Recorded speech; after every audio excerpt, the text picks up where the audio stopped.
Good morning, dear children. Welcome back to the class. Okay, we'll continue with food security and the nutrition. What does this food security mean? It's a racial justice which every citizen of the nation could attain with the nutritious food.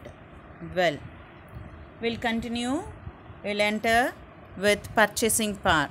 What do you mean by purchasing power? It's a value of currency that expressed in terms of the amounts of goods or services that one unit of money can buy. What the people can buy is called as, through the money, is called as purchasing power. We'll enter into the factors affecting the purchasing power. The first factor that affects the purchasing power is overpopulation. When the population increases, quite natural, the demand also increases. When the demand increases, sure that the price increases.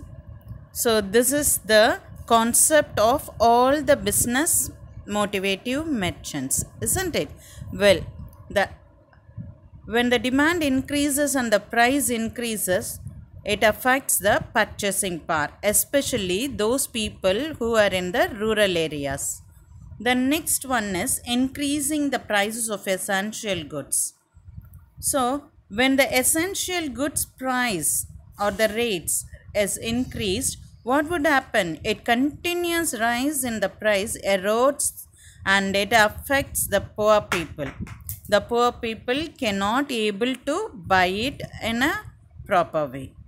So, hardly, what do you mean by essential goods? Sure that it's food items, isn't it? Well, the third factor that affects purchasing power is demand for goods. When the demand increases, price increases. When the price increases and the supply doesn't increase, sure that it affects the purchasing power. The fourth one is price of goods affect the value of currency. When the price increases, the purchasing power also have to increase, or else what happens? It decreases, and finally the value of currency decreases. You just imagine if a product hardly everyone wanted to buy. If the price is very high, there will be a question of buying, isn't it? So it affects the purchasing power.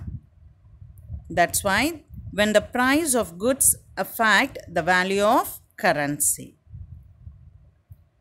Production and supply of goods. When the production and supply decreases, because if hardly people wanted to buy all those things, if the supply is less, sure that the price will increase and it leads to the decrease of purchasing power. Poverty and inequality. There exists a huge economic disparity in the Indian economy. The proportion of income and assets owned by top 10% of Indian goes on increasing. Only the wealthiest person gets their needs fulfilled. But what about the poor and the rural people? It leads to miserable condition. So this has led to an increase in the poverty level in the society. Generally, purchasing power is affected by poverty and unequal distribution of wealth. So as I have told you earlier, only the wealthiest person can buy whatever they wanted to or whatever their need is. But the poor society has been denied of their purchasing power. We'll look into detail what do you mean by the purchasing power parity. The concept related to purchasing power is purchasing price parity. So it's an economic theory that estimates the amount that needs to be adjusted to the price of an item.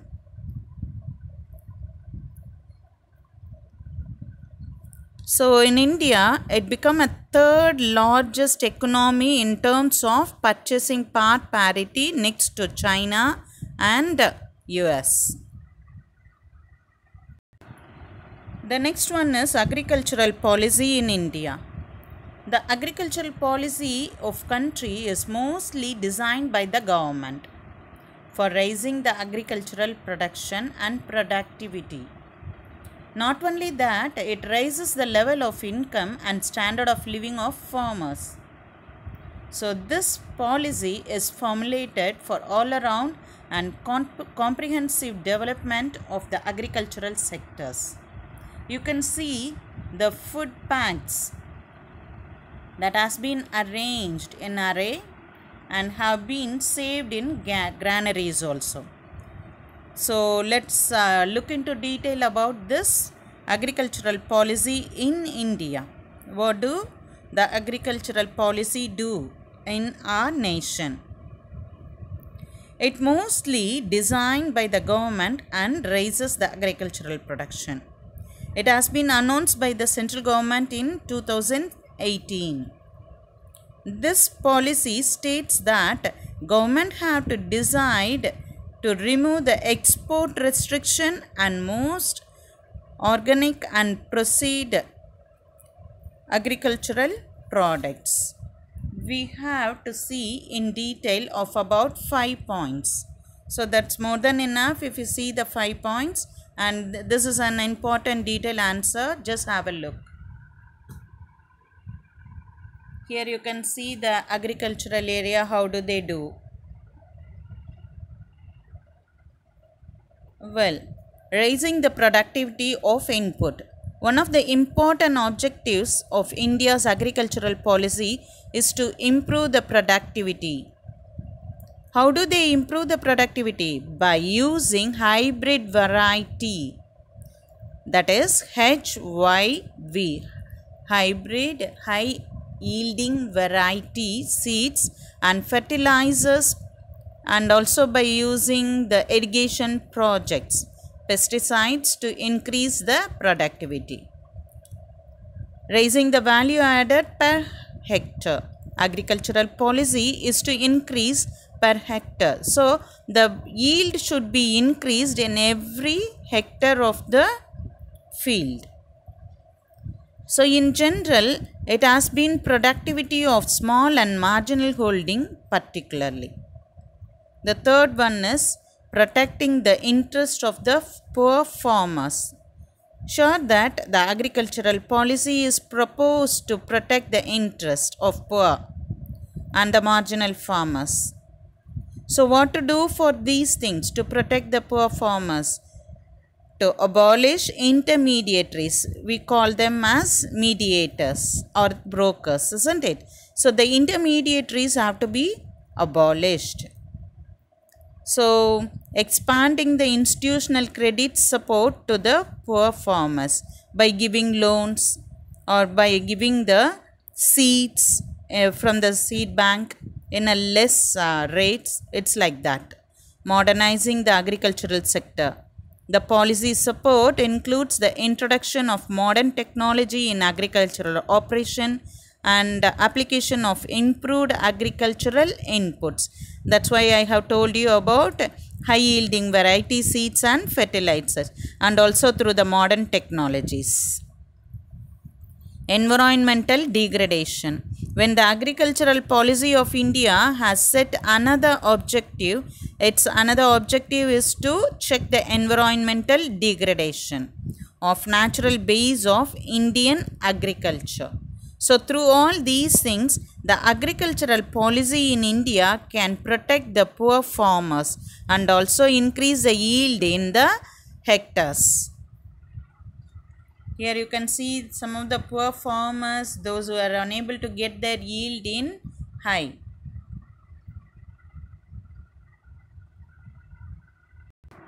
Now let's see about the multidimensional nature of poverty.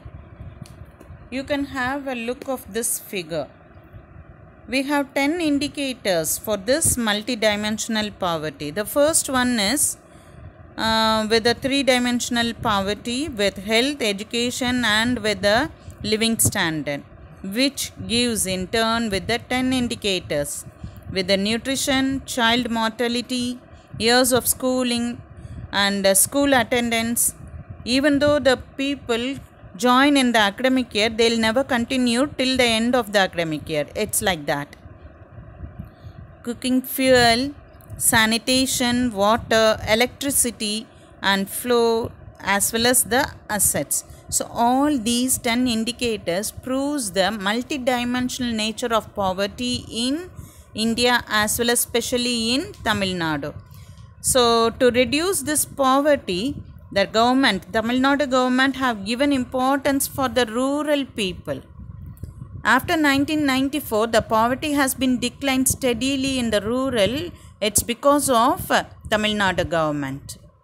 And also 2005, poverty reduction in the state have been faster than many other states in India. Tamil Nadu leads in the poverty alleviation program during 2014 and 2017. Thus, Government of India is implementing many policies and programs to eradicate poverty. Hope nowadays will not be able to see these poverty, but it's due to COVID-19. It goes on with the process. We'll look into that in detail later. Let's enter into the next topic, nutrition and health status. What do this nutrition and health status says about? It says about the underweight children and also the rural women and the urban women under the age 15 to 49 who are undernourished. So this gives importance for the health condition.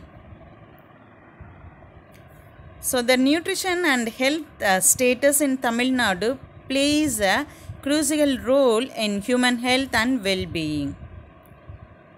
Due to the population, the increase in population, it has been unacceptably very slow. So even though project and policy has been implemented by the government, it cannot be aimed in full-fledged.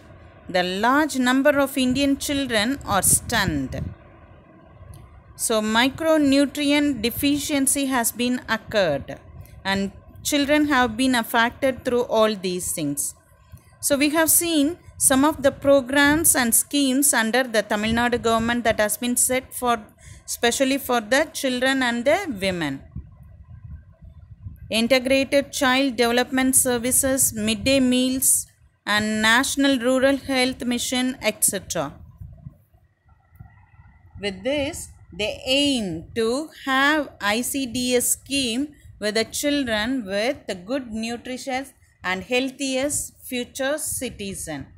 Thus we end today's session and this lesson. Thank you children. God bless you.